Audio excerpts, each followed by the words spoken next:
गौशाला तो साफ हो गई। अब आंगन भी चमका देती हूँ ताकि माँ जी को कोई शिकायत न रहे। राम राम सिया बहू, कैसी हो तुम? काफी दिनों से दिखी नहीं। सब ठीक ठाक चल रहा है ना? घर में सब कुशल मंगल है। सास ससुर और बाकी परिवार के लोग भी ठीक है ना? जी दीदी, आपकी दुआ से सब ठीक चल रहा है। बस रोजमर्रा के कामों में ही दिन निकल जाता है। आप सुनाइए, आपके घर में सब कुशल मंगल है ना? काफी दिनों बाद आपसे मुलाकात हुई। तभी वहाँ पर माया आती है और सबकी ओर देखते हुए धीमे लेकिन साफ स्वर में कहती है, अरे ओ सिया, यहाँ क्या पंचायत जमा रखी है तुमने? काम धाम कुछ नहीं है क्या तुम्हें? या फिर ये सब बातें करने के लिए ही बैठी हो? घर का काम कौन करेगा? तुम्हारा बाप। बस आंगन अभी साफ ही होने वाला है। उसके बाद मैं तुरंत रसोई में जाकर नाश्ता तैयार कर देती हूँ। आपको जरा भी देर नहीं होगी। रोज का यही नाटक बना रखा है तुमने। बातें करने के लिए तो पूरा दिन पड़ा रहता है, लेकिन जैसे ही घर के काम की बारी आती है तुम्हारी जान निकलने लगती है। कब समझोगी अपनी जिम्मेदारी? ये क्या शोर मचा रखा है तुम लोगों ने? पूरे मोहल्ले में मेरी इज्जत का फालूदा बनाकर रख दोगी क्या? थोड़ा तो घर की मर्यादा का ख्याल करो। माँ जी, जरा देखिए तो, आपकी ये महारानी बहू कामधाम छोड़कर यहाँ खड़ी गप्पे लड़ाने में लगी है। अभी तक चूल्हा भी नहीं जला है और घर के इतने काम पड़े हैं। सिया, तुम बहुत कामचोर होती जा रही हो। देखो, दिन कितना चढ़ आया है और अभी तक तुम झाड़ू ही पकड़े खड़ी हो। घर के इतने काम पड़े हैं, उनका क्या? माँ जी, बस थोड़ी ही देर और मैं अभी सब छोड़कर रसोई में जाती हूँ और नाश्ता बना देती हूँ। आप बिल्कुल चिंता मत कीजिए। बस बस, अब और बातें नहीं। जल्दी से अंदर जा और काम में लग जा। आज मेरा मन है गर्मागर्म आलू वड़े खाने का। देख, स्वाद में कोई कमी नहीं होनी चाहिए। हाँ माँ जी, सही कहा आपने। सिया के हाथ का स्वाद चखे तो जैसे जमाना हो गया। आज तो गर्मागर्म वड़े और साथ में तीखी चटनी बननी ही चाहिए, तब ही मजा आएगा। बहुत भूख लगी है। कल रात से कुछ भी नहीं खाया। हाथ पैर भी जवाब दे रहे हैं। पहले थोड़ा सा खुद खा लेती हूँ, तभी तो काम ठीक से कर पाऊंगी। अरे वाह, पहले खुद ही पेट भरने की तैयारी चल रही है। बहुत शौक है तुम्हें आराम करने का। पहले जाकर माँ जी को नाश्ता परोस कर आ, फिर अपने बारे में सोचना। दीदी, मैं बस एक निवाला ही खा रही थी। बहुत कमजोरी लग रही थी। कल से कुछ नहीं खाया है। शर्म नहीं आती तुम्हें? सास और जेठानी भूखी बैठी है और तुम पहले खुद खाने लग गई। तुरंत छोड़ो ये सब और जाकर वड़े बनाओ। देखो, गांव की औरतें भी आने ही वाली है, कोई कमी नहीं होनी चाहिए। माँ जी, मैं बस नाश्ता कर लूं, फिर तुरंत जाकर बना दूंगी। सच में 5 मिनट भी नहीं लगेंगे। बहुत कमजोरी लग रही है। देखिए माँ जी, अब तो इसकी जुबान भी लड़ाने लगी है। दिन ब दिन हिम्मत बढ़ती जा रही है इसकी। शहर से इसके पति को आने दो, फिर मैं इसे ठीक से समझा दूंगी कि घर में कैसे रहना चाहिए।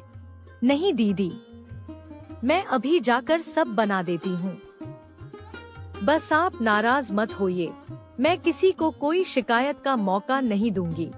फिर एक दिन माया अपनी सास पार्वती से कहती है, माँ जी, एक बात कहूँ, ये सिया काम तो बस जल्दी जल्दी निपटा देती है और फिर दिन भर खाली बैठी रहती है, जैसे इसे कोई फिक्र ही नहीं है घर की जिम्मेदारी की। हाँ बहू, मुझे भी यह बात खटकती है। इतना जल्दी काम खत्म करके खाली बैठ जाना ठीक नहीं है। इसे व्यस्त रखने के लिए कुछ और काम सोचना ही पड़ेगा। अब से हमारी गाय का दूध सिया ही निकालेगी और वही घर घर जाकर बेचकर आएगी। इससे वह खाली भी नहीं बैठेगी और काम में लगी रहेगी। वाह, ये तो बहुत अच्छा हुआ। आम के आम और गुठलियों के दाम। काम भी हो जाएगा और घर में 4 पैसे भी आ जाएंगे। बहुत समझदारी का फैसला है। माँ जी, पर मैं कभी अकेले बाहर नहीं गई हूँ। मुझे डर लगता है, रास्ते और लोग सब अनजान हैं। डर कैसा? जब मोहल्ले की औरतों से घंटों बतियाना आता है तो दूध बेचना भी आ जाएगा। बस बहाने मत बनाओ, काम सीखो। कोई बहस नहीं सिया, कल सुबह से ही दूध का डब्बा उठाना है और सीधे काम पर लग जाना है, समझी? घर में बैठकर आराम करने की आदत अब नहीं चलेगी। वह सुबह जल्दी उठती, घर में झाड़ू लगाती, फिर खाना बनाती, उसके बाद गाय का दूध निकालती और सब तैयार करके गांव में दूध बेचने निकल जाती। हे भगवान, मेरी लाज रखना। आज पहला दिन है, मुझे रास्ता भी ठीक से नहीं पता। सब ठीक से हो जाए, बस यही दुआ है। बहन, मेरे बच्चे 2 दिन से भूखे हैं। घर में एक दाना भी नहीं बचा है। कुछ खाने को दे दो, बहुत दया होगी आपकी। पैसा तो बहुत जरूरी है, पर इन बच्चों की भूख देखकर दिल तड़प रहा है। अगर मैं इनके लिए कुछ न करूं तो यह कैसा इंसान होना हुआ। ये लो बहन, इस लोटे में थोड़ा दूध है, अपने बच्चों को पिला देना। अभी तुम्हारी जरूरत ज्यादा बड़ी है, पैसे बाद में भी आ सकते हैं। भगवान तुम्हारा भला करे बहन, तुम तो सच में फरिश्ता बनकर आई हो। मेरे बच्चों की जान बचा ली तुमने। फिर ऐसे ही सब चलता रहता है और 1 महीना बीत जाता है। 1 महीने बाद माया पहले से ज्यादा शांत और समझदार नजर आती है, जैसे उसने हालातों को अच्छे से समझना सीख लिया हो। माँ जी, आज पूरा महीना हो गया है। अब तक तो सिया ने दूध बेच बेचकर अच्छी खासी मोटी रकम जमा कर ली होगी। देखना चाहिए आखिर कितना पैसा इकट्ठा हुआ है। हाँ, आज शाम को ही मैं उससे पूरा हिसाब लूंगी। 1 पाई भी कम नहीं होनी चाहिए। जितना पैसा उसने कमाया है, सबका हिसाब साफ साफ देना होगा। माँ जी, मैं आ गई।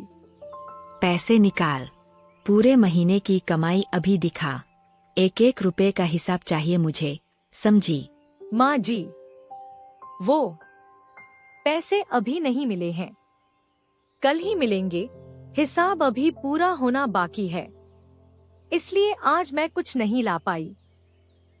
ये झूठ बोल रही है। माँ जी, मुझे तो शुरू से ही शक था। पक्का इसने पैसे कहीं छुपा दिए हैं। इतनी आसानी से कोई हिसाब अधूरा नहीं रहता। कल सुबह तक का समय है तुम्हारे पास। अगर 1-1 पैसे का हिसाब नहीं दिया तो याद रखना, मैं तुम्हें इस घर से बाहर निकाल दूंगी। मैं क्या करूं? आधा दूध तो मैंने उन भूखे बच्चों को दान कर दिया। उनका पेट भरना ज्यादा जरूरी लगा। अब इतने पैसे मैं कहां से लाऊं? आप कौन हैं? अचानक यहाँ कैसे? मैं इस नदी की रक्षक हूँ बेटी। मैंने तुम्हारी दया और करुणा को अपनी आंखों से देखा है। तुमने बिना सोते समझे दूसरों की मदद की। अब बताओ, तुम रो क्यों रही हो? मैंने जरूरतमंद लोगों की मदद करते करते दूध बांट दिया। अब घर में हिसाब मांगा जा रहा है। माँ जी बहुत गुस्से में हैं। कहीं मुझे घर से निकाल न दे या सजा न दे दे। मैं क्या करूं?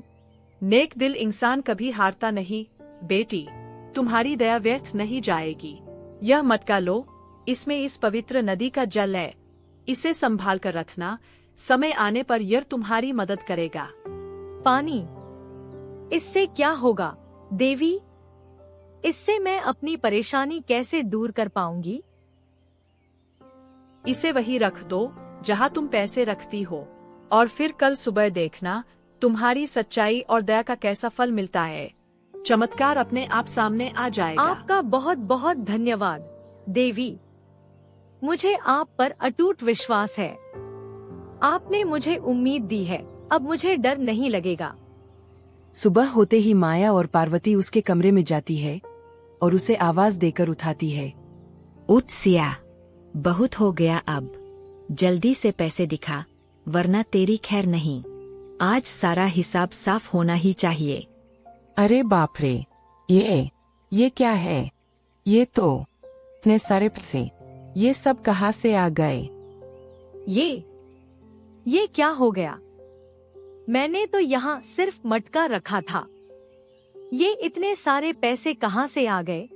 अरे, ये तो सोना, चांदी, हीरे। सिया, सच सच बता, ये सब कहाँ से आया? तुमने ये खजाना कहाँ से पाया? माँ जी, ये सब उस जलदेवी का प्रसाद है। मैंने सच में जरूरतमंदों को दूध दान किया था।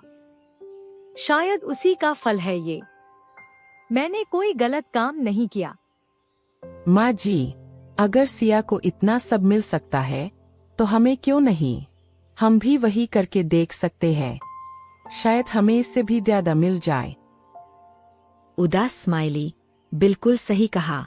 अगर उसे मिल सकता है तो हमें क्यों नहीं? आज रात ही हम नदी किनारे जाएंगे और वही उपाय करेंगे। हाय हाय, हम कितने गरीब हैं। हमारा तो कोई सहारा ही नहीं है। कोई हमारी मदद करो, हमें भी कुछ दे दो। हाँ, हम तो भूखे मर रहे हैं। हे जलदेवी, आप प्रकट होइए, हमारी भी मदद कीजिए। तुम दोनों क्यों विलाप कर रही हो? तुम्हारी आवाज में सच्चाई कम और दिखावा ज्यादा लग रहा है। बताओ, क्या चाहती हो? हम बहुत अनाथ और बेसहारा है। हमारे पास कुछ भी नहीं है। हमें भी वही मटका दे दीजिए जो आपने सिया को दिया था, ताकि हमारा भी भला हो जाए। ठीक है, यह मटका ले जाओ और इसे अपने गन्नों के पास रख दो। फिर जो होगा वह तुम्हारे कर्मों का फल होगा। अब तो हमारी किस्मत चमकने वाली है। देखना, हम पूरे गांव के सबसे अमीर लोग बन जाएंगे। कोई हमारा मुकाबला नहीं कर पाएगा। अगली सुबह वे दोनों उठकर जैसे ही काम करने लगती है, माया कुछ देखकर चौंक जाती है और तुरंत कहती है। उसकी आवाज में हैरानी और घबराहट साफ झलक रही थी। नहीं, ये क्या हो गया? ये सब कैसे काला पड़ गया? हमारे गहने सब मिट्टी और पत्थर बन गए। हाय राम, मेरे सोने के कंगन पत्थर बन गए। सब कुछ मिट्टी हो गया। ये हमने क्या कर दिया? उसने हमें नहीं लूटा, हमारे लालच ने हमें लूटा है। देवी को दोष देने से कुछ नहीं मिलेगा। पहले अपनी गलती समझो। तभी उनके आंगन में एक दिव्य आवाज गूंजती है। माहौल अचानक शांत और चमकदार हो जाता है। देखते ही देखते वहां जल देवी प्रकट होती है और उन दोनों से कहती है। उनकी आवाज में गूंज और शक्ति का एहसास साफ महसूस होता है। रुक जाओ, एक कदम भी आगे बढ़ाने से पहले अपने कर्मों का हिसाब सोच लो। जो बोया है वही काटना होगा। तुमने हमें धोखा दिया। हमारे साथ ऐसा क्यों किया? हमने तो बस वही चाहा जो सिया को मिला। धोखा मैंने नहीं दिया, तुम्हारे अपने लालच ने तुम्हें धोखा दिया है। सिया को उसका फल उसकी दया और सच्चाई के कारण मिला था, जबकि तुमने छल और लालच से पाने की कोशिश की, इसलिए परिणाम भी वैसा ही मिला। हमने ऐसा क्या बिगाड़ा था जो हमारे साथ इतना बड़ा अन्याय हो गया? सिया ने निस्वार्थ भाव से भूखों को दूध पिलाया, बिना किसी लालच के, सिर्फ दूसरों के दुड़क को समय कर मदद की। इसलिए उसे उसके अच्छे कर्मों का फल मिला, धन और सम्मान के रूप में। पर हम तो बस अपना हक ही तो मांग रहे थे। इसमें गलत क्या था? तुमने झूठ का सहारा लिया, सिया को सताया, उसके अच्छे कर्मों की कद्र नहीं की और फिर लालच में आकर मेरे पास आईं। ऐसे कर्मों से कभी सच्चा फल नहीं मिलता, सिर्फ पछतावा मिलता है।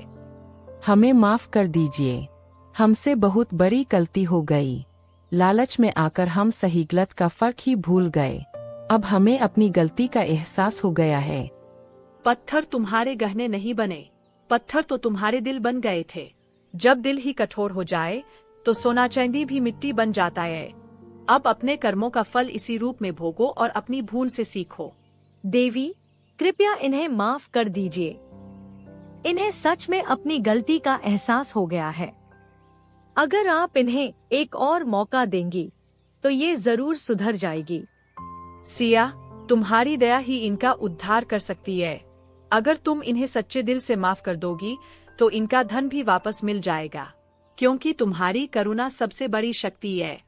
मैंने इन्हें कभी गलत नहीं माना। ये मेरा परिवार है।